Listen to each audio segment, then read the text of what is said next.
Welcome to Speaking with Scholars. My name is Clay Deverell. I'm an associate professor here at the University of Mississippi, coming live to you right now from Oxford, Mississippi.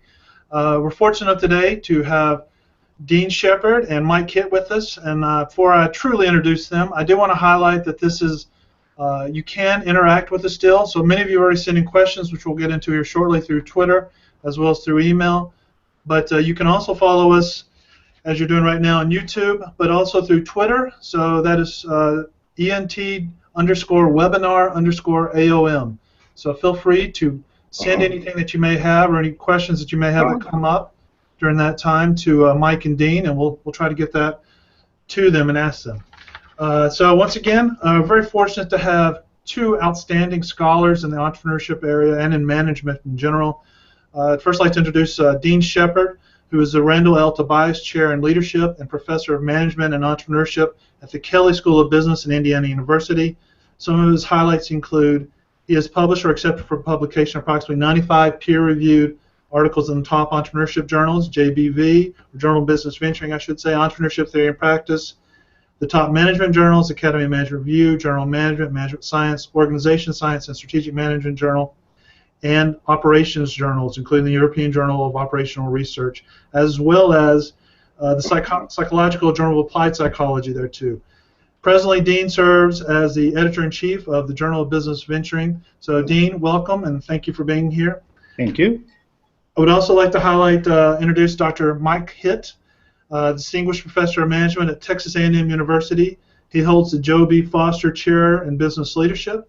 He has co-authored or co-edited 26 books and multiple journal articles, as noted by one of the 10 most cited authors in management over a 25-year period, and as being first among management scholars with the largest number of highly cited articles. Mike has served on editorial boards of multiple journals, including AMJ, and is currently the co-editor of Strategic Entrepreneurship Journal. A couple more points I want to highlight here. He is a fellow in the Academy of Management and in the Strategic Management Society, and also a research fellow in the National Entrepreneurship Consortium. And he is a past president of the Strategic Management Society and a member of the Academy of Management Journals Hall of Fame. So welcome to both of you. Thank you very much again for being here and taking your time. Thank you. So one of the early themes that came out of the from our constituents in the Entrepreneurship Division at the Academy was basically, how do both of you, you're highly successful, how are you able to do it all and balance so many different things in your life? Mike, would you like to start us off? Well, I would say, I'll just say that it takes a lot of hours to do all the things that you do and all the things required in our profession. But I think it also requires managing your time. It's a matter of time management and allocating time to different projects and different tasks. Teaching and service and the research, and so you have to find a way to allocate the time appropriately across all of those and do hopefully a good job in all of them. At any given time, you may emphasize one over another, but it's a matter of trying to do each. Now, personally, I find it. I suspect Dean is the same way. I'm motivated to do each of those because I gain value from them. I've always enjoyed teaching and still do, the interacting with students and gain value, and hopefully, frankly, seeing them learn. I've always found that to be satisfying and enjoyable. But I also love to do research, and so that I spend time doing that. But I have enjoyed the engagement in the societies, the service role, and getting to meet so many different people who are really not only quality professionals, but quality people. So I'll turn that back and see if Dean has other comments, or certainly he's been, again, he served so many different roles. I'm sure he can provide guidance here. Yeah, I don't know about doing it all. I do my best is probably the most I could say. I think one thing I'd like to say is that a lot of the things that I've been able to achieve that I'm happy that I've been able to achieve is because of the people that I work with. So I work with a lot of very talented doctoral students, and then I've worked with them over an extended period of time. Some people that have been great friends and they've become co-authors, and so I attribute a lot of the good things that have happened to me to those people. So I think, in some way, whether it's been lucky or good selection criteria, I've had a great opportunity to work with people over an extended period of time. So we have very similar work ethics, very similar values, very similar interests, and so that's helped a lot. I think in terms of time that Mike was talking about, also I suppose I have these routines, and I try and use and stick to my routines as a way of making decisions on how to best manage time. And so it's not just the number of hours, it's how I use the time, and I try and really focus on that. One of the reasons why I focus so heavily on time and making my most efficient use of my time is my children are now 14 and 12, so obviously they were younger than that the last year and the year before. And I'm always conscious that when I'm at work that I work very hard, and then when I'm home that I'm with my family. So being able to switch between the two is very important for me. So when I'm at work, I go hard, and so that means that I can spend the time with my family. So, and the other thing I'd touch in with Mike is, he loves it and I love it. So it's just the curiosity, the intrinsic motivation, and I suppose it just doesn't feel like work. I mean, it's really like a hobby. So I kind of get enjoyment and energy from working. It doesn't detract from it. Okay, fantastic. Could you go a little bit more into about Mike or Dean, I should say, in terms of the routines? Yeah. Like I know you, for instance, when you get into the office, I'm guessing that you don't have or maybe you do, an open door policy, or just describe a little bit more about those routines, because those routines or the habits turn into routines which get embedded. So could you describe that a little bit more? Yeah. I suppose I could start. I mean, I come to the office around about 6 o'clock in the morning. And then I leave at about 4:30, which sounds very early, but I get home in time to take my daughter to softball or my son to baseball and spend time with them either as assistant coach on each of those teams. But during the day, I mean, it's mainly just writing and spending a lot of time just working on my research and working with my co-authors. Here at Indiana, my colleagues are very conscious of each other's time, so we help each other, but we do so in a very time-efficient way. And same with doctoral students. I have many meetings with my doctoral students, but those meetings probably never last more than like 4 or 5 minutes. They come in, we discuss an issue, and then they go off and do their work. So my routines also include eating breakfast at my desk, eating lunch at my desk. All of those things help me get my work done in order to be able to get home. So I realize that everyone has different routines, and I suppose the key is just to find what routine works for you, but to actually have a routine. Yeah, I would support that. Routines they're somewhat different from Dean's, but you have to have them fit to you. I mean, I get up very early in the morning. Obviously, Dean does the same. I tend to work out, and then I go to work. I actually get up and check my email first, and then I work out, then I go to work. I tend to work from the home office in the mornings, and I've for many, many years spent time at my home office when I could and didn't have other meetings or teaching responsibilities at that time until about noon, and then I went into the office in the afternoons. When I went into the office, I did keep an open door policy and kept it open. That way, when I was there, I was available to students and colleagues, etc. But that way, being at home, I did a lot of work writing and reviewing and other activities where I wouldn't have the interruptions that you might have in the office. So again, it's a matter of routines, but I do think those routines are very important. They certainly have facilitated my own ability to work. And frankly, again, now with the technology available, what we're doing right now has facilitated my own work with colleagues at other places, not only at within A&M or now in other places like TCU, but also with colleagues around the world. And we can do it through technology and interact, have special times to talk about as co-authors, etc. So again, the routines have been facilitated now by our technology, where you can do this and interact and work on research at different points in time with many people. Yeah. So. Fantastic. And along those lines, it's a nice segue into one of the questions from someone, Chetan Chalawa, who sent this in to us. I apologize for mispronouncing your name. But they ask, what are the top 3 tips to developing and maintaining a productive career? Obviously, routines sound like one of them, but what are some of the others? Either one of you, sorry. Yeah. You go, Mike.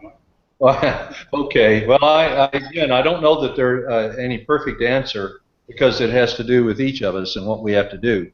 I think being interested and maintaining, working, well, frankly, in terms of what you do, I'm like Dean. I really enjoy what I do, both in the teaching, research, and the other activities. So it's doing things that you truly enjoy. And if you gain value from it and you're motivated by it, you keep doing it because you continue to gain that satisfaction. But I think also you have to maintain routines. You have to be committed. And there are times that it's not easy. I don't want to suggest that it is easy because, well, let's go to the research side. We tend to get a lot of feedback that isn't always positive. I don't mean just rejection, but even the reviews where you get positive decisions like R&Rs. A lot of that feedback is less than positive about your work. What you have to learn is to not take it personally, but to try to gain from it, gain value from it, and use it to improve your own work, the work you're doing. And over time, I know that's helped me, where I've learned to not take that kind of feedback personally, but try to use it in a way to improve the work. It's helped me continue to stay with that because, again, I think some people get discouraged by that. And I think it's easy for that to happen, but you have to try to take it in a positive way. And teaching is not easy. It's not. You don't always get positive feedback there.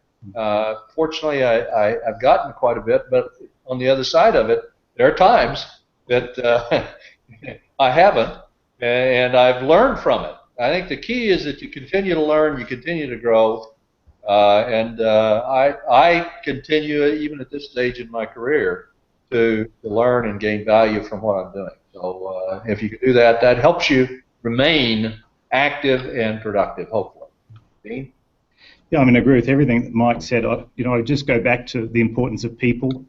And as an Australian, I probably reached the stereotype of an Australian where how I decide who I want to work with is someone who I'd enjoy having a beer with. And that actually tells you a lot because it tells you, do they have the same sort of values as you? Do you kind of get along with them personally? So, I mean, there's a lot that goes with being a co-author. There are good times and bad times, and so I think choosing the right co-authors and sticking with the good ones is critical. Fantastic, great stuff. I love that about the Australians and the beer, and I'm surprised you didn't bring up cricket too while you're at it there. Well, we just lost the Ashes to England. Good point. Well, actually, I wanted to say something about the World Cup of Rugby, but we got second's not too bad. So now let's switch to some research. I know both of you are really excited about the question provided by Peter Bryant. Yeah. Before we get into that, I just want to highlight once again to our audience that if you'd like to tweet, now is a great time to do that. Once again, that address is ENT_webinar_AOM. So feel free to tweet us your questions right now to see if we can get those online. I know David Marshall is out there collecting that information on that. And so I'm going to start with Dean on this one. In terms of Peter Bryant's question, more fields are becoming engaged in entrepreneurship research, strategy, organization theory, marketing, and more, suggesting that the phenomena are expanding and may require more embracing theory. Of course, micro and incremental theorizing have their place, but should scholars in the field be more ambitious in this regard, seeking to construct grander theory that captures a wider set of entrepreneurial mechanisms and constructs rather than focusing more on the incremental? And if so, what are the best ways forward? Yeah, I mean, that's an incredibly deep question. Let me take a couple of points on that first. The fact that others are coming in, I think, is a great compliment to us entrepreneurship scholars. It's maybe in part that the domain is increasing in scope, but also I think this is the way I like to think about it, is that all those other scholars are looking at us and saying, boy, look how many interesting research questions those guys have. How do I get a piece of that? So, I'm actually thrilled that all these OB and strategy and OT and all these scholars are actually looking into the entrepreneurship phenomena. So I think that's very important, and we should embrace that because we really are a big tent, and we've always been a big tent. I'm not sure that the phenomena itself is expanding, but we're just probably getting a deeper understanding of it.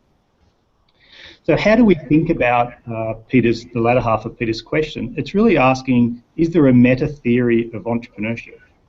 So now that I've reframed the question, I might throw it to Mike.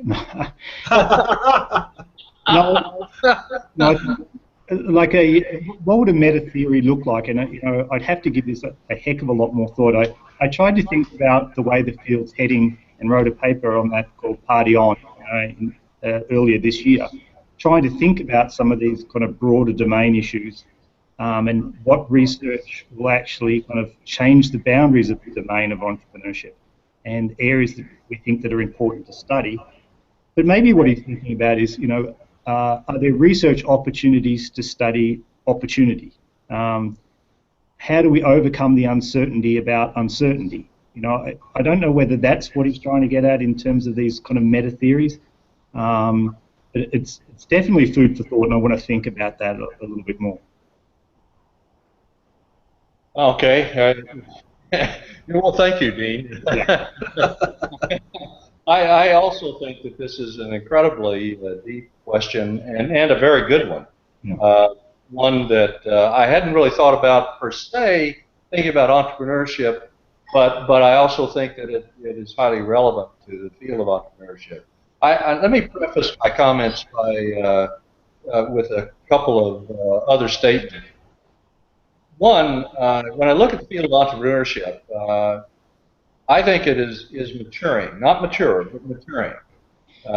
And that's actually pretty relevant because, as he notes, that we've kind of used, I will say we've used theoretical domains and theoretical frameworks from other fields, both other social science fields primarily, but also probably borrowed in sometimes, and borrow may not be the right term, adapt, utilize as appropriate theories and theoretical frameworks have been used in art theory and strategy and so on. I actually, see some of the reverse going on. I think that those fields, and strategy, art theory, and others, are starting to really gain value from the research and the work that's being done in entrepreneurship in a variety of areas. I also think it's not necessarily meta theory, although I do think that could be very useful to the field, but I think it's focusing on big research questions that could add value and advance the field. Yeah. And I think that's not only in entrepreneurship, but in other domains of management and more broadly. So it's not only in entrepreneurship. I don't see that as separate in that regard, needing it more than any others.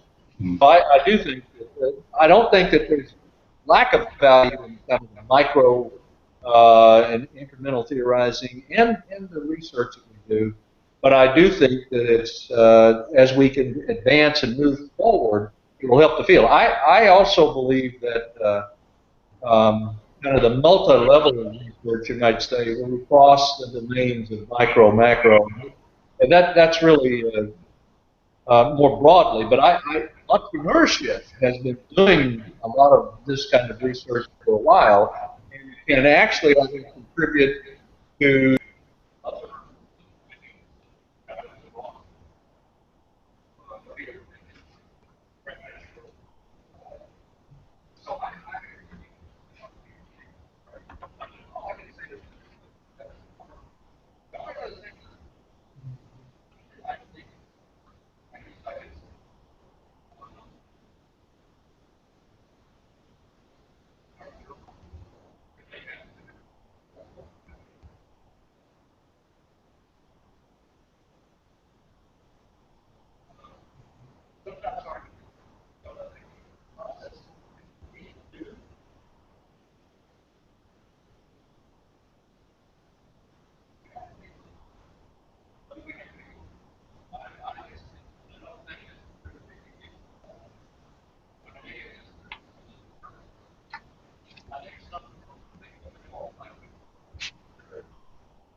Mhm.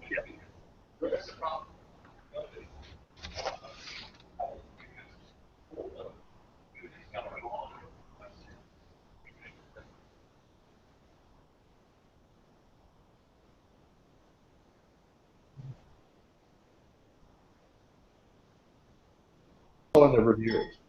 I might also say just one other comment, because this is kind of a side comment. But just a few weeks ago, I was in Spain, and in the capital city there, and I was sitting in a Starbucks, and in walks Peter Bryant. And we had a delightful conversation with coffee. We didn't talk about this particular question, but we had a delightful conversation talking about teaching entrepreneurship, the field of entrepreneurship, and so on. So just kind of interesting that again shows how small the world is. Well, that's excellent, by the way, Mike. Very good. And Peter, thank you for that question for that. And actually, just a quick follow-on, and this I'm going to take this back to Mike. Mike, since I know you come from a strategy background, as do I, how does entrepreneurship mirror the maturation of the strategic management field and domain? Well, it actually has done some. I think, it's interesting. In some ways, I think entrepreneurship was in it early. We still had a field of business policy, as we called it, but there really wasn't a lot of work done, I think. The theoretical base of that was probably more in strategy, in economics, and in organization theory. In fact, when I was in the PhD program, those are the two areas where I really focused. And all my business policy professors, if you will, were trained as economists. And then I also had the org theory. So that's kind of where my background came to move into what we now call strategy. But those also serve as good backgrounds to deal with some of the questions, at least, in entrepreneurship. I think entrepreneurship started developing, in terms of maturing on the research side, a little bit later.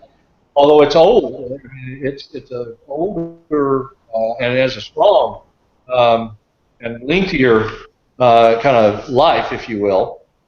But I also think today I look at the two fields and I see them relatively equal in their maturation process. Some may differ with me, but I actually believe that the field of entrepreneurship has really developed well in the last decade and a half.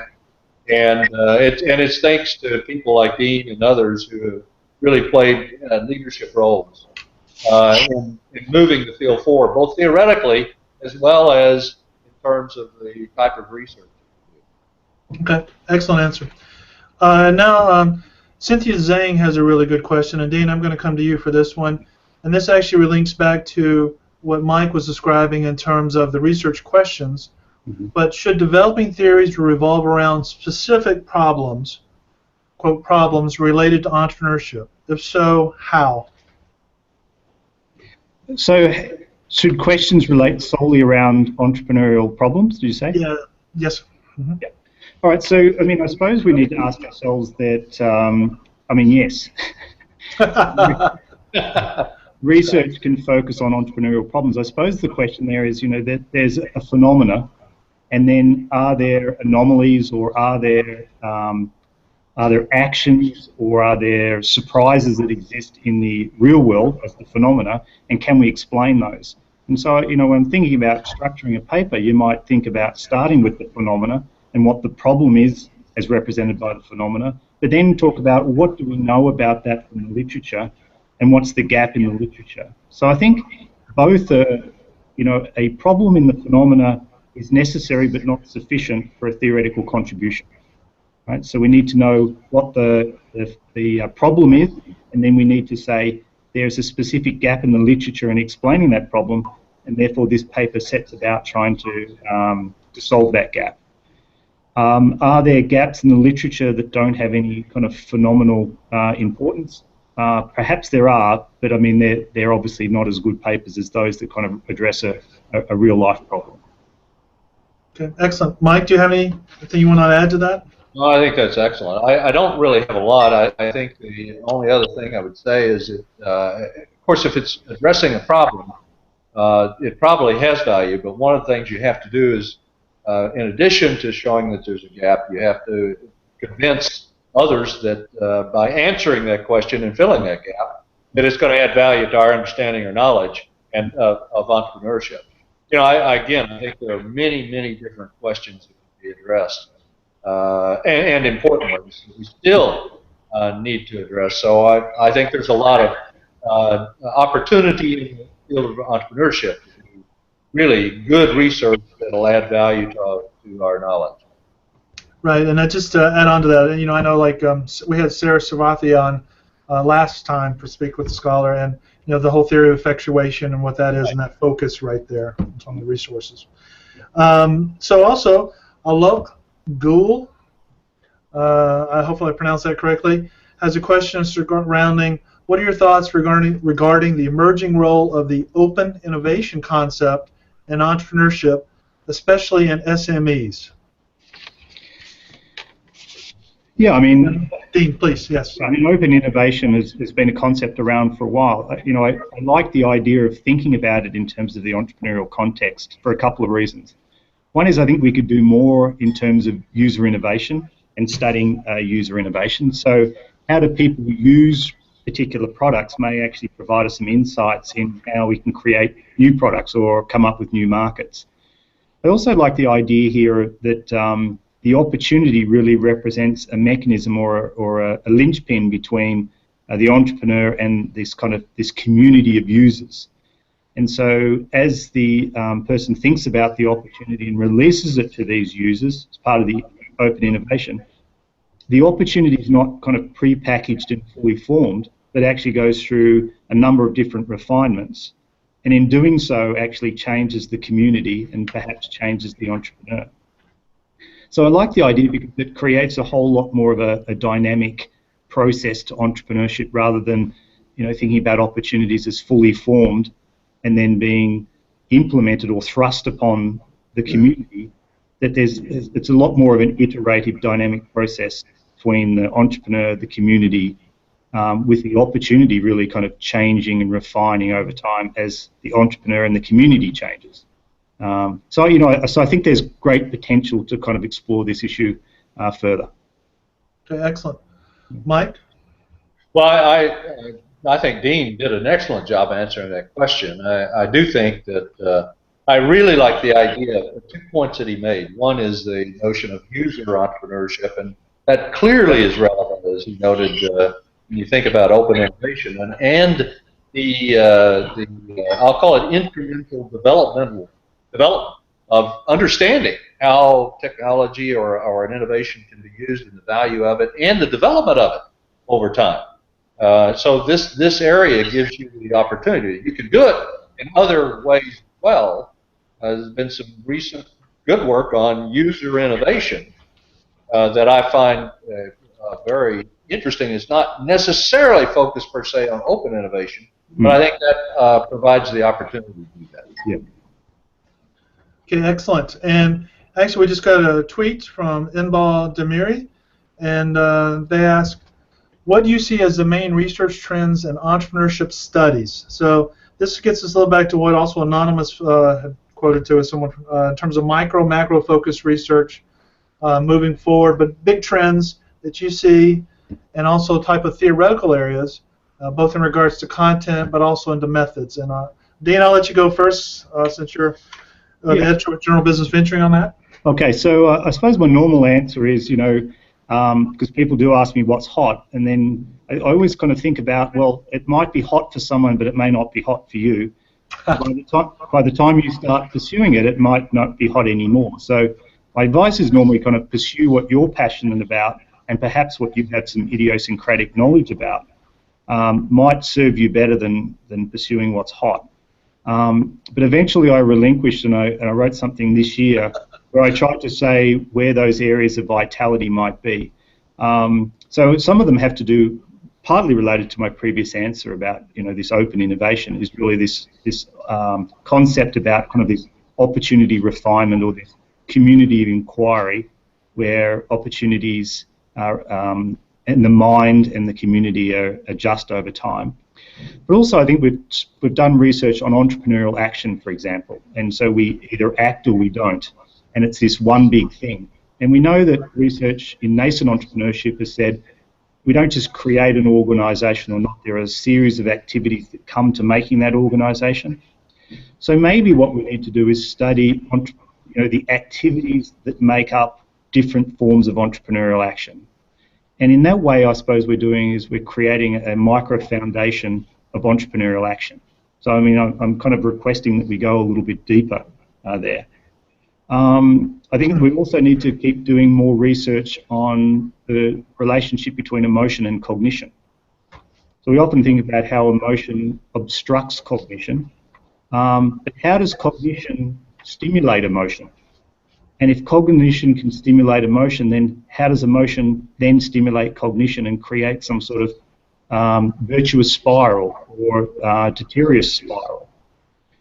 The last one I'd say is, I'm kind of excited about, well, I could preface this by saying at different places that I've gone, people say to me, you know what entrepreneurship needs? It needs a one dependent variable. What is its dependent variable? And I always turn to them and say the wonderful thing about entrepreneurship is we don't have one dependent variable and that we can pursue multiple dependent variables. And so some of the dependent variables I like now is because scholars, like most people, want to do good. And so I think that there are some really good research coming out now where the dependent variable is not firm profitability or sustainable competitive advantage, but it's like alleviating poverty, sustaining the environment, helping communities, So how does the identification of opportunities and the entrepreneurial action actually have these kind of societal or sustainable benefits? And so I think that area is a wonderful area because I can see that scholars really enjoy doing it. They're digging deeper into their theories, and I hope that research really has an impact on other scholars but also on practice. So I really like it because it's kind of important from a real perspective. And if we look at the second question about the problem with the phenomena, the problem in the phenomena, right. This really directly speaks to this. If we can study the really big challenges, then our research, I think, becomes more meaningful, and it's also, more interesting, I think. Very good. Excellent. Excellent. Mike? Well, I'll try to add something to that. I thought Dean, again, did an excellent job in answering that question. Some of the things I thought of, I liked his use of the term micro-foundations in entrepreneurship. Of course, that's been a big area of development, a recent area of development anyway, in the strategy field. But I also think it's very relevant in entrepreneurship, and he did a good job of articulating why. So I won't go into more depth there, but I do think that there's value there. Try to add value beyond that. I'll go back to multi-level issues that I think that we could, particularly if we continue to develop the micro foundations. I think there are opportunities to do kind of cross-level or level research that actually help us understand why, and not just why firms, but why ventures, why entrepreneurs are able to do what they do. And Dean talked about the different dependent variables. In my opinion, strategy research was somewhat, I'll just say, held up a little bit by focusing so much on a single dependent variable for a long time. I think we've hopefully broken out of that. And I've always felt the entrepreneurship field had greater value because there were multiple. Although some felt we got constrained into looking at profitability or competitive advantage, but I think that the field has been able to avoid that largely. And Dean articulated the additional types of entrepreneurial activities. One of the things I think, and this fits with what Dean's saying, that entrepreneurial activity really is relevant and important in all types of organizations. And we start talking about sustainability. That's certainly relevant in a for-profit organization, but it's also relevant in governmental and public organizations and even nonprofit organizations. And so you have other dependent variables that be relevant. It also opens up the opportunity to understand entrepreneurial activity in a much broader set of context. Mhm. And I would like to see, I think we're starting to do that, but I think there are many opportunities to do that as well. So these are just some things to add on to what Dean said, and in addition to what Dean said. Yeah, actually, Clay, could I talk a little bit about that? Please, please. I think, that Mike and I are kind of thinking along the similar lines here. So in terms of multi-levels, it's also interesting that even at the level that you're doing your theorizing, I think it's important to think about what's happening one level below and perhaps what's happening one level above. And then just as Mike finished when he was talking, he mentioned about multiple contexts. And so I think it's interesting to also think about the context in which you're doing your study. And in some ways, I'm kind of excited about when people take extreme contexts. And then I think, you might say, well, if it's an extreme context, how generalizable is it? So some research on bushfires or on prison or things like that. But in some ways, those extreme contexts help us develop our theories more, because it really challenges the assumptions and the boundary conditions to our existing theories. And therefore, we can make, I think, interesting contributions. So I challenge myself, and hopefully we challenge other people as well, to kind of think about these different contexts and perhaps extreme contexts for building your theories. And then, as Mike suggested, with the multi-levels and maybe these extreme contexts, we might have to think about using multi-methods, or at least being open to using different methods. Because as we ask different questions, we may need different methods to answer them.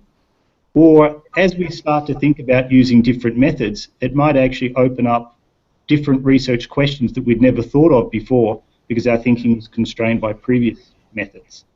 So if I had to go back and say, what was HOT, I think HOT is doing something different in terms of the multi-levels, in terms of the multiple contexts, in terms of using different types of methods and answering sort of different sorts of questions and pushing the boundaries. So they're all the things that excite me, and that's what makes something HOT for me.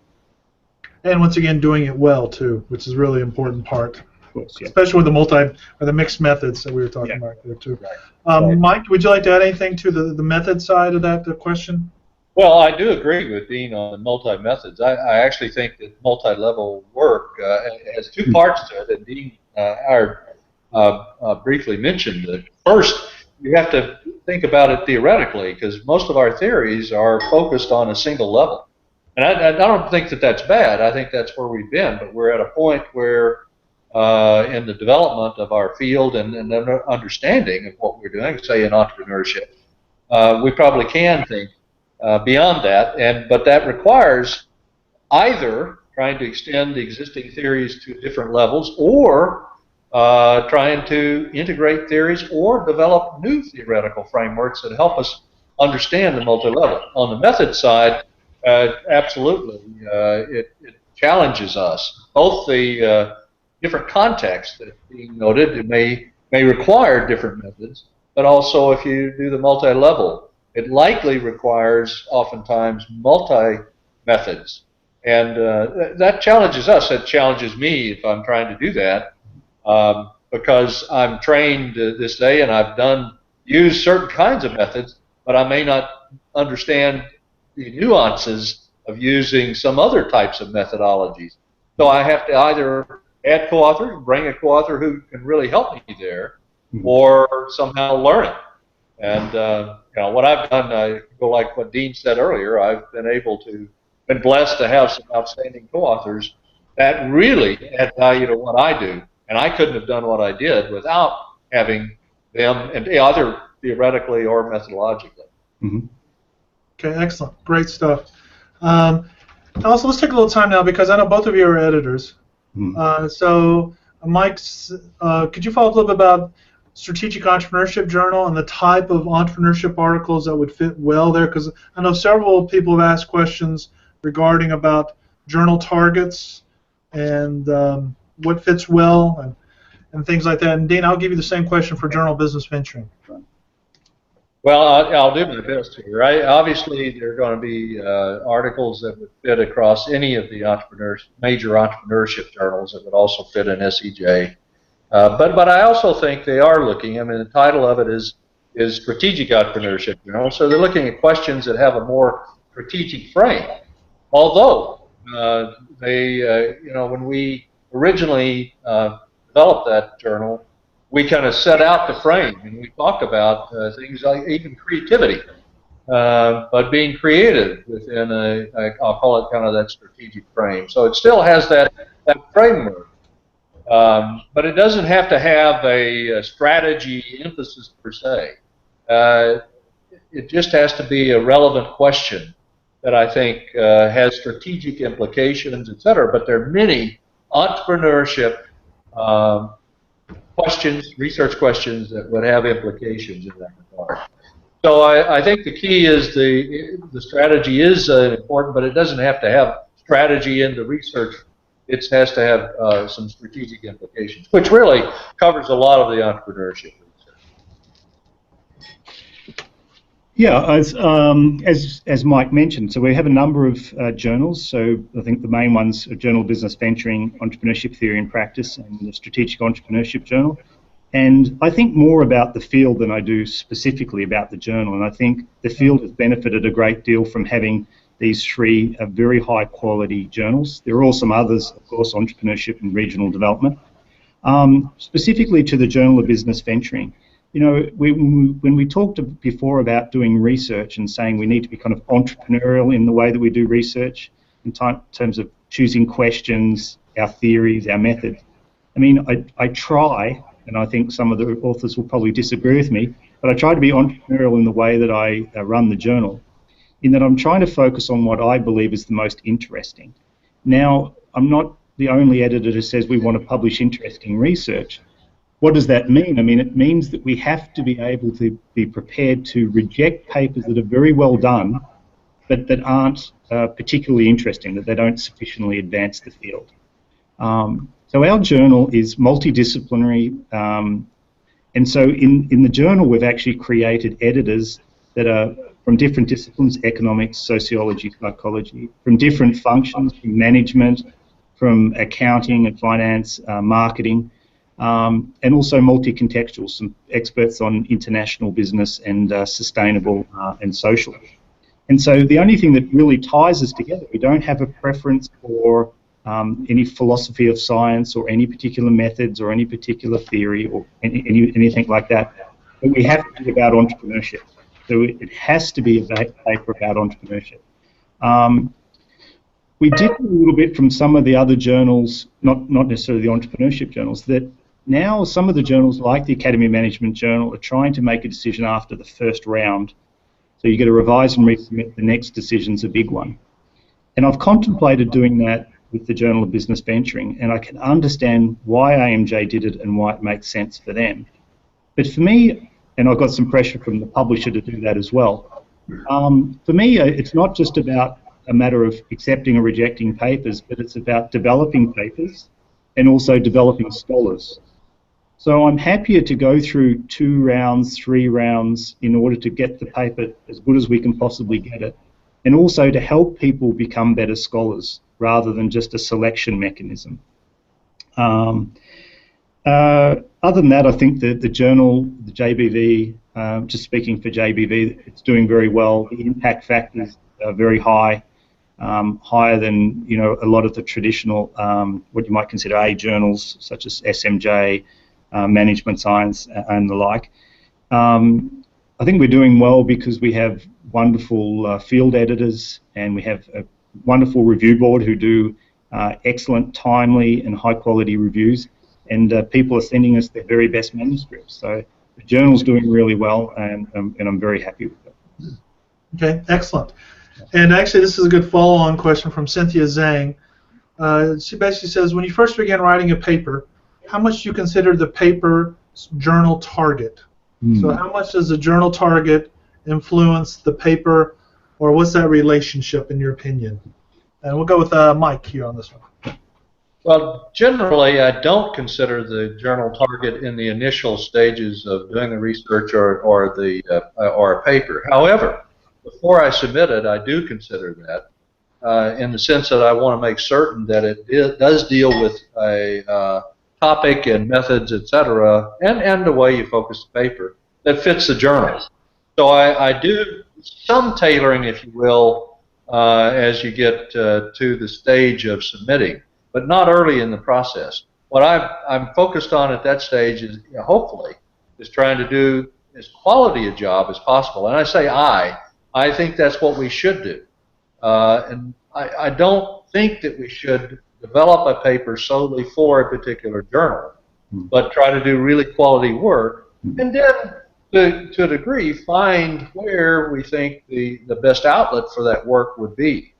And then if there's some tailoring, the tailoring that I think is relatively minor. Now again, people may differ with me on that.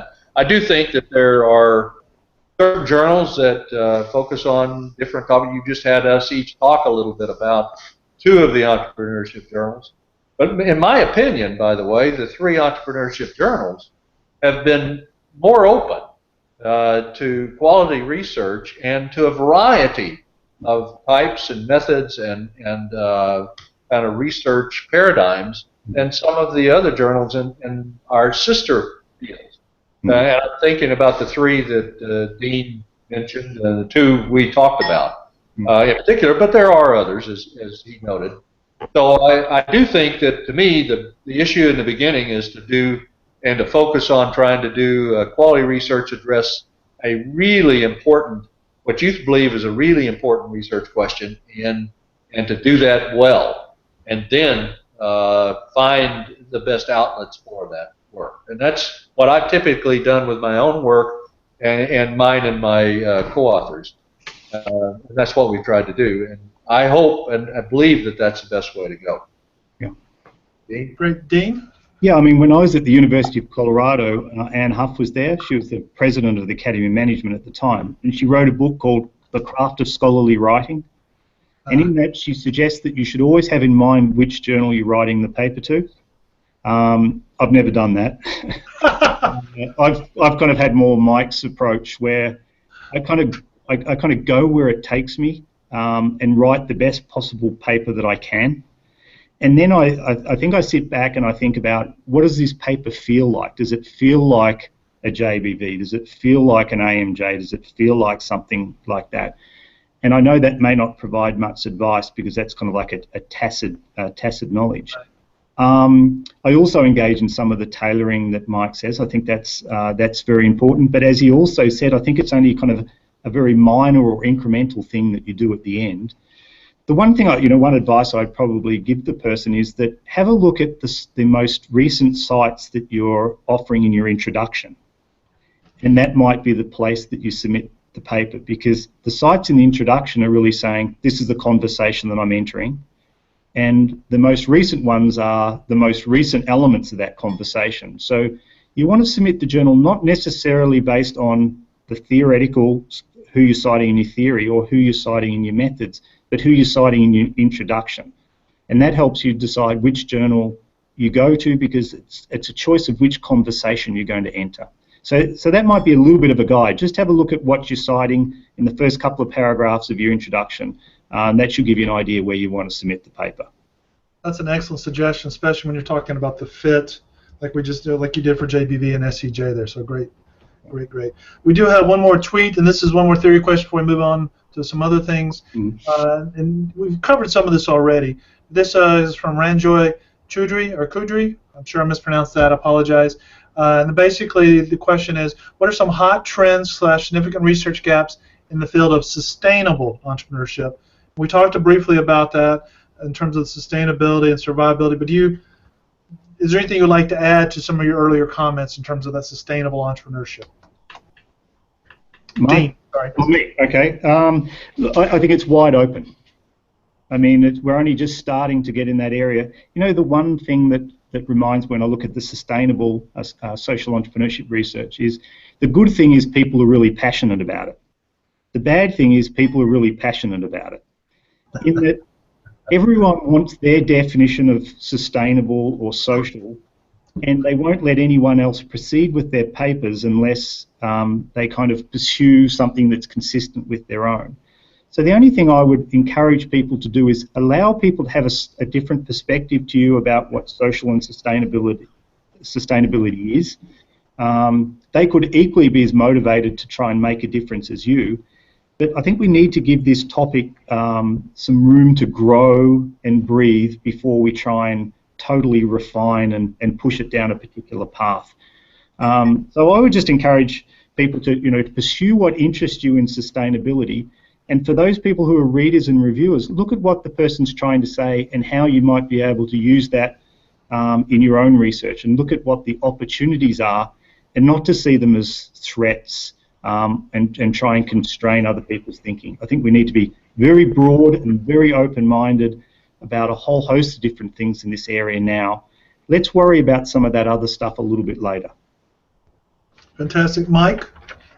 Well, I think Dean has done a good job of kind of articulating here. One of the things that I've noted is that the sustainability issue has become a major issue, even with large companies. And if you look at it, most of their statements, their annual reports and so on, make statements about it. And in fact, they enact things. In other words, they literally have enacted it with their suppliers and with others.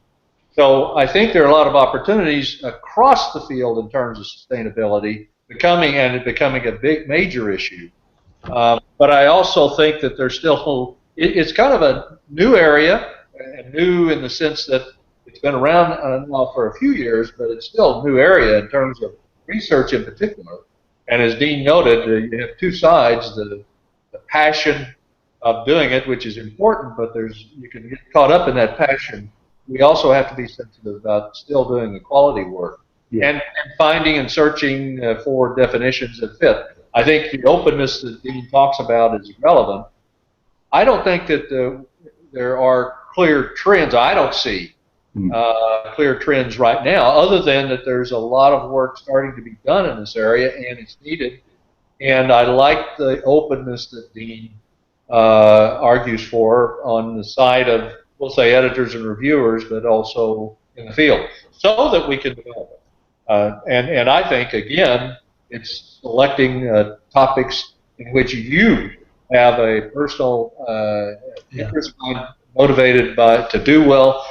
Although, again, to show, you have to fit it into the field and show the value of it. Mm-hmm. So that's the other side of that. Very good. And this is a nice segue before we get to a question from Norris Kruger. I'm going to just let you anticipate that question coming. Thanks. But, exactly. But what are someone sent in, we talk about passion and passion for the topic, and passion for that. Could you describe a little bit about what you believe are some excellent attributes to make a good entrepreneurship professor, a good teacher of entrepreneurship? And we'll go with Dean, actually. I'm sorry. Yeah. So what does it take to be a good teacher? Yeah. I suppose one thing is passion, as you suggested, and if you don't have passion, then you should fake it. If you fake it often enough and long enough, you might become passionate. And it's hard for the students to become passionate about a topic that you're not passionate about. So, all right. So how do we do that on a daily basis? I think when I teach, we have some flexibility in what we teach. And so I always find that when I select things that I'm most interested in, I do a better job teaching it than those things that I'm less interested in. So I think the students benefit from the way that you select your course based partly on your motivations rather than just solely based upon content. Yeah, I mean, what else would you say, Mike?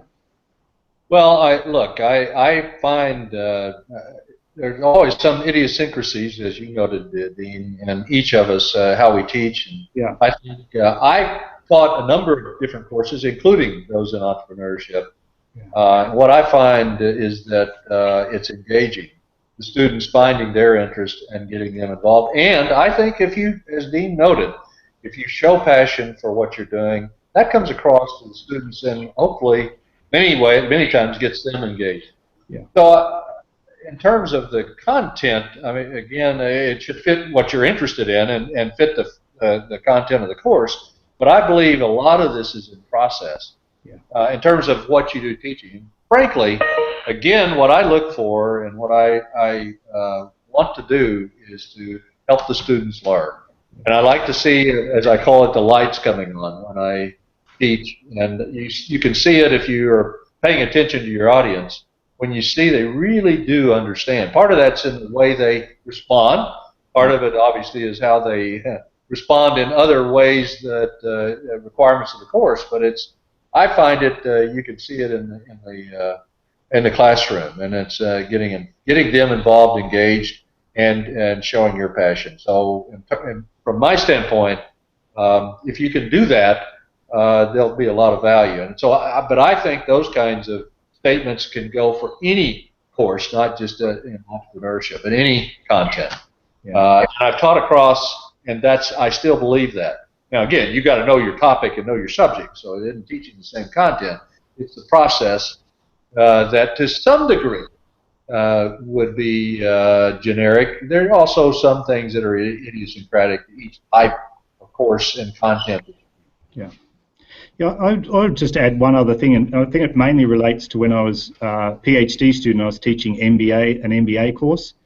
Is that I tried to, because I was almost the same age as the MBA students, was to really just say to them, look, I know stuff that you don't know, and you know stuff that I don't know. So why don't we learn together? And I think I still try and do that with my MBA students by approaching the topic with curiosity. So not necessarily saying I know everything and I have the answer to anything, but if people raise a question, then we can kind of explore it together and we can learn it together. So I think it just kind of puts us on a co-creation basis rather than an adversarial basis. That's brilliant. And to that point, just a quick add-on before we get to Norris's question, how does your research inform your teaching? Yeah, for me, I research what I'm interested in and what I'm passionate about, and then I just said we should teach what you're interested in and passionate about. So I actually, they're very related. So I teach a subject at the MBA level called New Venture Strategy, and so there I I take it very much from a kind of more psychology perspective, which is where I'm interested.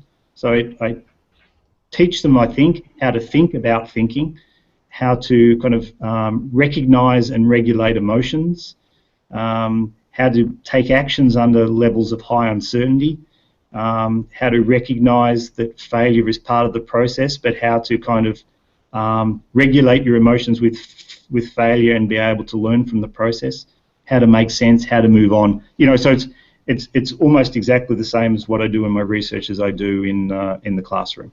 Fantastic. Mike?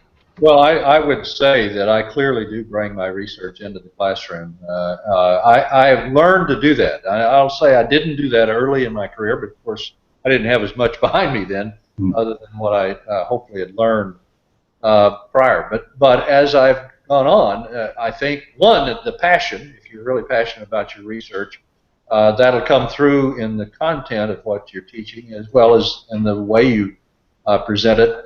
But I also think if you integrate it, you're just like Dean's talking about. He's teaching a course where his research clearly fits it, and to the extent that you can do that, that also is of value. But I do integrate my research. I teach executive MBAs and MBAs.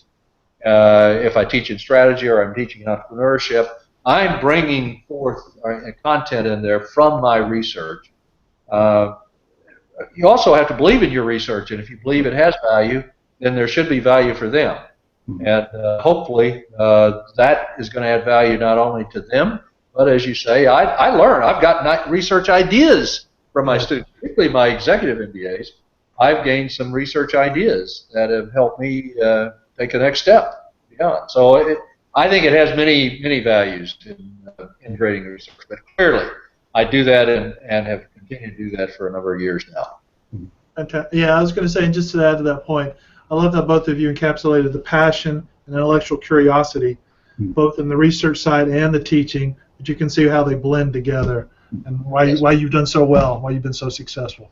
And now for the last question for today, we have from Norris, and Norris basically says, actually this is very tame for Norris. For those of you who do know Norris, he wants to know, who would you two like to have on the next webinar discussion? Well, wow. Norris Kruger. Yes. I don't think we can contain Norris on this show. I don't know. Both of him.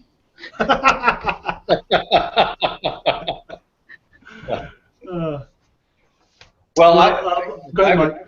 There are really a lot of high quality entrepreneurship scholars, and scholars. When I say that, it's not just in the research side, but scholar. I see a scholar as a broader title, if you will, or a broader construct. And that means somebody who's a great teacher who does it all. And there are many in the field. So I think I'm honored to be a part of this and to be on with Dean and with you, Clay. But I think there are many. It would be hard to name another one or two. Yeah. In terms of only limiting it to that. I could name many that I think would be really good ones for you guys, for others to listen to and hopefully learn from. So I would just say I think there are many. Yeah. Fantastic. Good answer. Dean? Yeah, I mean, I have the same answer. I mean, it's like who do you respect in the entrepreneurship field, and there's just too many to list. You know, maybe it's better off getting suggestions from people who are going to ask the questions. You know, who they would like to see. Sorry, Norris. I like that. Yeah. Well, we'll try to get Norris on the show because Anyway, Norris is always fun, as we all know. Yeah. And so I'd like to thank. And we'll conclude here. I'd like to thank our guests today, Dean Shepard at Indiana University and Mike Hitt at Texas A&M University. Thank you both so much for being a part of this. I know that this is going to be invaluable to scholars, and also one of the big things we're trying to do as outreach is also help doctoral students think about their careers and moving forward. Yeah. And to that point, this is also going to be archived at the YouTube, the Academy of Management YouTube channel. And we'll send out a note on that shortly. So if you're interested in that, please have this so you can have others look at it, especially if you're teaching maybe a doctoral class. This is literally having them in class with you there. I would also like to thank everyone who tweeted and sent in email questions to us. And I apologize that we weren't able to get to all of them. But once again, thank you for your participation on that.